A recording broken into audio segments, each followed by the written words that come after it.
ধ্বংসস্তূপে পরিণত চারিদিক। উত্তর গাজার বেইত লাহিয়া শহরের এমনই করুণ অবস্থা। স্থানীয় সময় রোববার শহরের একটি আবাসিক ভবনে অতর্কিত হামলা চালায় দখলদার ইসরায়েলি বাহিনী। এ ঘটনায় প্রাণ হারিয়েছেন বহু ফিলিস্তিনি, আহত হয়েছেন অনেকে। বেশ কয়েকজন বাসিন্দা ধ্বংসস্তূপের নিচে এখনও চাপা পড়ে থাকায় হতাহতের সংখ্যা বাড়তে পারে বলে আশঙ্কা করা হচ্ছে।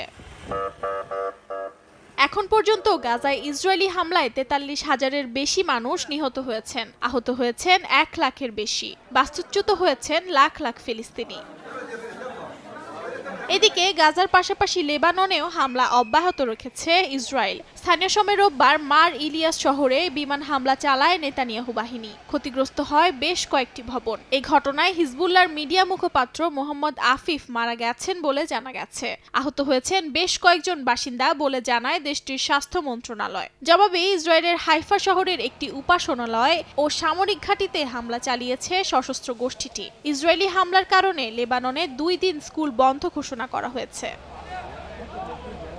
নেতানিয়াহু বাহিনীর হামলায় লেবাননে এখন পর্যন্ত ৩,৫০০ মানুষ নিহত হয়েছেন, আহত হয়েছেন প্রায় ১৫,০০০ লেবানিজ। ধ্বংস হয়েছে বহু ঘরবাড়ি। অর্জিতা শেরজিন, সময় সংবাদ।